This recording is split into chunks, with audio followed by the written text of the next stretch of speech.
제가 워크아웃 프로세스에 대해서 설명을 드릴 텐데, 잭 웰치가 이제 크레톤빌이라고 어떤 교육센터를 만들었어요. 그래서 교육센터에서 막 교육을 하면서 이제 아까 좀 전에 말씀드렸다시피 잭 웰치는 굉장히 프랙티컬한 인물이라고 그랬잖아요. 그래서 피드백을 주고받으면서 많이 받았던 것들이, 예를 들면 이런 거예요. 어떤 직원들이 생산 과정에서 예를 들면 이렇게 프로세스를 바꾸면 굉장히 생산성이 향상될 겁니다. 막 이런 얘기를 하는 거예요. 그래서 잭 웰치가 답답해서, 아니 그럼 그런 얘기를 왜 너 상사한테 가서 하지 않냐. 그랬더니 이 얘기를 상사한테 가면 자기는 밑보에서 잘린다는 거야. 그러니까 지가 그 당시 세계적인 회사였는데도 그 회사 내의 커뮤니케이션이 제대로 전혀 이루어지질 않았던 거예요.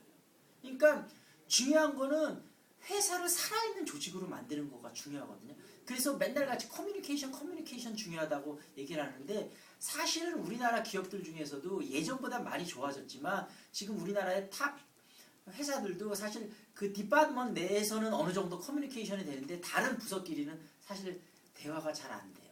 그래서 사실 여러분 들어가 보면 알겠지만 스트레스 받는 일이 굉장히 많을 거예요.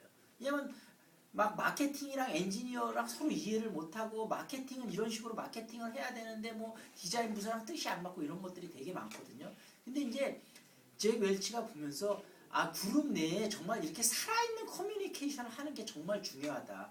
그래서 그 워크아웃 프로세스를 만들었는데, 처음에 어떻게 했냐면 어떤 부서가 있으면 그 부서에 예를 들면 인원이 50명이면 50명이 이렇게 듣고 이런 식으로 막 좋은 제안 같은 거를 막 할 수 있게 한 거예요. 그러면서 그 부서의 책임장은 그 자리에 없고 밖에 나가 있어요. 그래서 예를 들면 시간을 2시간으로 잡으면 한 1시간 반 동안 12개 토론을 해서 그 중에서 좋은 안건이라고 생각된 걸 10개면 10개를 쭉 정해서 이제 따로 행사 진행하는 그 퍼실리테이터가 있어갖고 그걸 진행을 하고, 한 명이 적어갖고 10개 리스트를 딱 적으면 그 다음에 이제 거의 끝날 때쯤 그 부서 담당자가 딱 들어와요. 그래서 그 리스트를 보고 그 중에 75%는 그 자리에서 바로 답을 해줘야 돼. 앞으로 이렇게 개선을 하겠다. 그리고 25%는 한 달 동안 생각을 해서 답변을 해주게끔 돼 있어요. 그러니까 이 각각 개인들이 살아있는 아이디어를 낸 것들을 조직에서 정말로 들어가서 그게 조직 내에서 아이디어가 될 수 있도록 그렇게 만든 거가 워크아웃 프로세스거든요.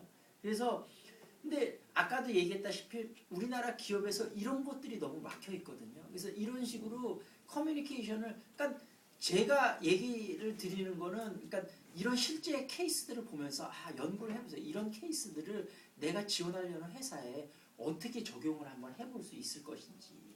그래서 이 커뮤니케이션 문제는 정말 중요하니까 여러분들이 지금 지원하려는 회사에 아까 제가 업을 분석을 하라고 그랬잖아요. 그거 플러스 그 다음에 내가 지원하는 회사가 지금 현재 가장 캐시카우가 만들어내는 건 뭐고 앞으로 주력으로 삼을 거는 뭔지 이거를 잘 정하셔야 돼요. 그래서 여러분이 면접 때 그런 얘기를 예를 들면 지금 제가 회사에서는 이러이러한 걸 주력 업종으로 삼고 있습니다. 향후에서는 이러이러한 부분을 주력으로 삼고 주력으로 삼아서 예를 들면 지금 앞으로 중국을 공략할 때는 뭐 이런 식으로 공략을 해야 됩니다. 이런 식으로 여러분이 정말 프랙티컬한 팁을 던지실 수 있을 때는 여러분이 정말 면접에서 다른 사람하고 차별화를 시킬 수가 있거든요. 그래서 그런 다양한 실제 케이스들을 통해서 여러분들이 여러분 지원하는 회사에다가 제안할 수 있는 실질적인 팁들을 많이 생각을 합니다.